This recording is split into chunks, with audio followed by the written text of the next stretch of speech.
Всем привет, это Денис Вебер, и я всегда с теплотой и радостью вспоминаю время, когда каждая новая игра на Сеге или Денди приносила мне море эмоций. Сейчас, конечно же, такого нет, но иногда я все-таки играю в старые добрые игры на своей приставке. Наверное, современные дети смотрят на эти игры и просто не понимают, как они вообще могут кому-то нравиться. Кот на танке борется против каких-то странных рыб и зверей, червяк в скафандре прыгает по коровам и использует себя в качестве хлыста. Что сказать, фантазия у создателей игр тех времен была что надо. Но одной из моих любимых игр на Денди была Battletoads Double Dragon. Я тогда и не задумывался над реализмом игры. Чего только стоит первая сцена, в которой золотой вертолет привозит главного героя без скафандра на хвост космического корабля. Но в то время игра впечатляла своей механикой и разнообразием. Здесь и огромное количество врагов со своим пусть и примитивным искусственным интеллектом, и уровни один не похожий на другой. А чего только стоит уровень с космическими мотоциклами. Не помню, проходил ли я когда-то эту игру в детстве без сохранений и на расшатанных джойстиках, но сейчас я с удовольствием играю в нее и вспоминаю те далекие деньки. И я подумал, а что если бы это была не 2D, а 3D игра? С теми же персонажами, уровнями и боями. Как бы она выглядела? В 2020 году вышел ремейк игры, но она не слишком впечатлила фанатов, потому что была рассчитана на детскую аудиторию, которая никогда и не слышала про вселенную Battletoads, и была создана в мультяшном стиле, который больше напоминал мультфильм с Nickelodeon, чем хардкорный beat-em-up. Я решил, почему бы и не сделать свою версию уровней из игры, с главными героями, врагами и локациями, ведь так его можно будет рассмотреть со всех сторон. Получилось ли у меня сделать что-то похожее на оригинал? Об этом вы, как всегда, узнаете в конце видео. Первый уровень – это космический корабль Red Ship, или в простонародье крысолет. Игрок высаживается на него и доходит до двери с боссом в самом конце. С дальнего расстояния корабль выглядит так. Но кому какое дело до пропорций? Сразу оговорюсь, что я выбрал версию игры для NES. Это приставка, которая больше известна в России как Dendy. И по-моему, это самая true версия из всех. Именно ее графики я и придерживался. Я не нашел крысолет в интернете в полный размер, поэтому ориентировался на видео с лонгплеями, благо их на YouTube много.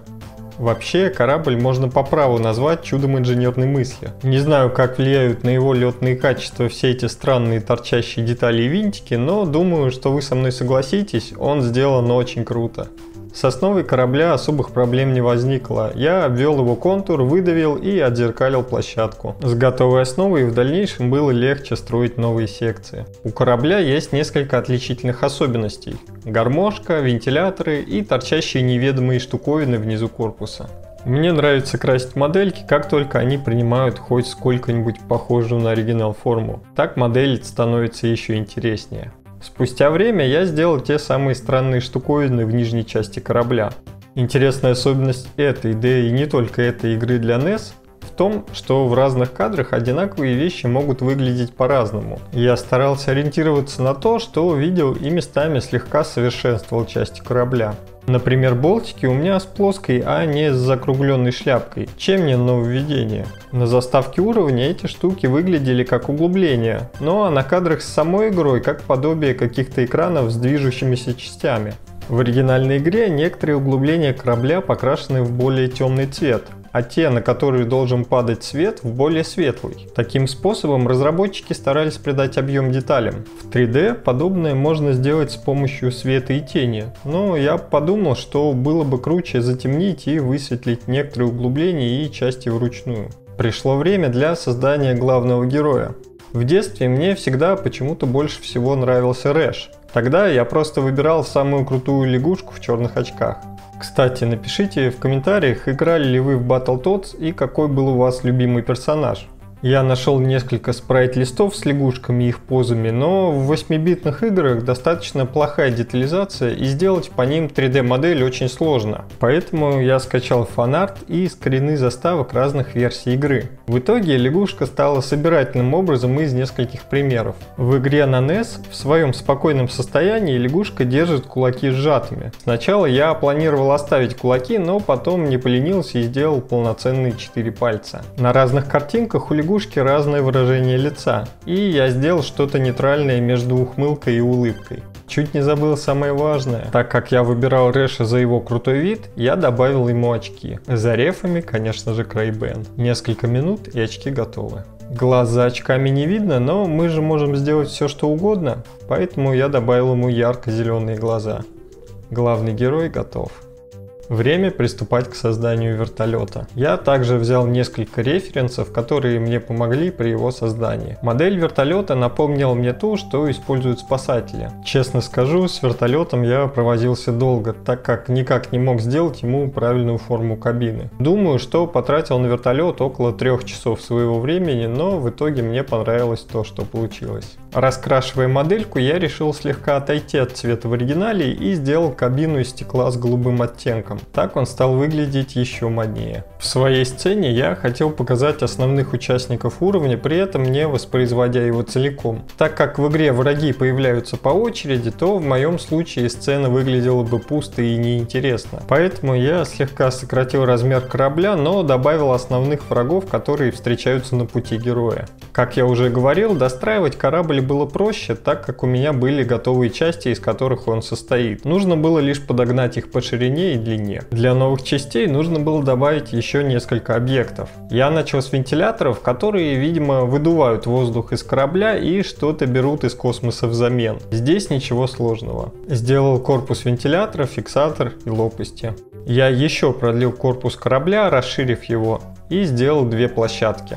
Одна для сражения с рукой, висящей на шариках, к которой я вернусь чуть позже, а вторая с большим количеством вентиляторов для встречи с летающими пушками. На последней площадке другое расположение вентиляторов и дверь с воротами, через которые пробивается босс. Я вырезал отверстие в корабле с помощью куба, сделал коридор, а потом накрыл его и добавил ворота. Также я добавил бонусные, назовем их улья, которые игрок собирает по пути прохождения уровня. Они мигают разными цветами, но я остановился на желтом, мне показалось, что он вписывался в уровень лучше всего. На корабле достаточно много каких-то винтиков, отражателей и других необычных штук. Еще некоторое время потребовалось, чтобы добавить и их. Да простят меня создатели игры, я старался придерживаться какого-то порядка, но так и не понял логику расстановки. Надеюсь, если бы это был реальный корабль, он смог бы летать. Одни из самых ненавистных врагов моего детства в этой игре — это Retro Blasters. Летающие дроны-роботы, которые стреляют какими-то электрическими гранулами. Они вылетают всегда вдвоем, и пока ты бьешь одного, второй заряжает тебе в спину. Но хорошо, что их было достаточно просто моделить. А вот с рукой на шариках проблем в игре у меня никогда не было. Кстати, у нее есть название.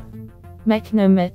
Это гигантская механическая рука, которая пытается ударить игрока, но если промахивается ее, можно атаковать ударом локтя. Для нее я создал массив из шариков, привязал его к кривой и раскрасил с помощью шейдеров. В 3D шейдеры используются для работы с текстурами и материалами. С помощью них, например, можно создать вот такую раскраску из случайных цветов всего в несколько кликов. Осталось добавить саму руку, настроить ее положение и готово. Еще один враг — теневой десантник или Shadow Marine. Они прилетают на крысолет на беспилотных кораблях и ползают по уступам палуб. Я начал с беспилотников. Судя по скринам, в них нет какой-то кабины и мест для пилотов, но есть короткие закрылки и турбины или то, что может быть похоже на все это. Я представил, как они могли бы выглядеть сверху и добавил несколько полосок по периметру корпуса, а снизу пару винтиков и углубления. На очереди десантник, которого я в своем списке почему-то назвал Повстанец. Вы уже узнали, кем вдохновлялись создатели Among Us? Было достаточно трудно срисовывать десантника с картинки такого качества, но ничего не поделаешь. Мне в прямом смысле пришлось добавлять десантнику грудь, и здесь я повозился. Сначала я пытался сделать ее из куба, потом из сферы, а потом вообще пришлось ее уменьшать. Вот кто бы мне сказал, что я буду возиться с грудью десантника в 3D, никогда бы не поверил.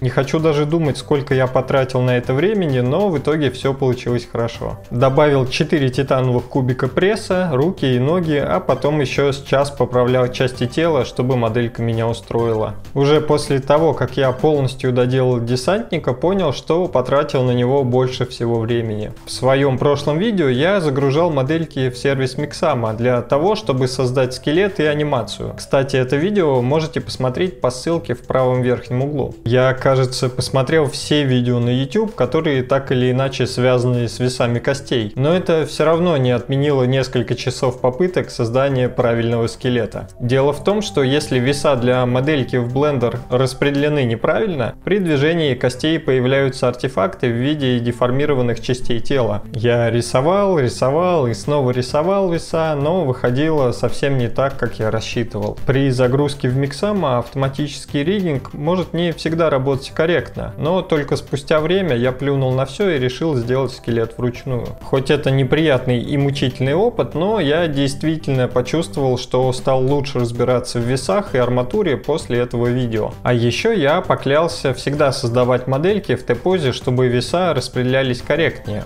Когда я доделал скелет для Рэша, пришла очередь десантников. Не учитывая того, что я перепутал расположение их больших пальцев и мучился с привязкой скелета к мешу из-за вывернутых нормалей, все прошло гладко, и десантник воцарился под беспилотником, а его клон сполз на край палубы корабля. Остался один штрих, а именно звезды, ведь космический корабль находится в открытом космосе. Есть несколько способов создать звезды в блендере, но я выбрал самый, на мой взгляд, простой и подходящий, успев попробовать до этого несколько неподходящих. Я создал нужные шейдеры в редакторе, и космос в пару кликов готов. И уже сейчас я готов показать вам то, что в итоге получилось.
Это было трудно, но, как всегда, увлекательно. И, по-моему, получилось круто. Если вам будет интересна тема Battletoads, поставьте лайк и напишите об этом в комментариях. И тогда я сделаю полноценную анимацию уровня и всех его персонажей. А анимировать здесь есть что. Драки Рэша, врагов, элементы корабля, окружение и, конечно же, сражение с главным боссом уровня, которого я не создавал в этом видео. Как я всегда говорю, чем сложнее задача, тем больше прогресс. Ставьте себе сложные цели и добивайтесь больших высот. Подписывайтесь на канал и до встречи в новых видео. Скоро здесь будет что-то очень крутое.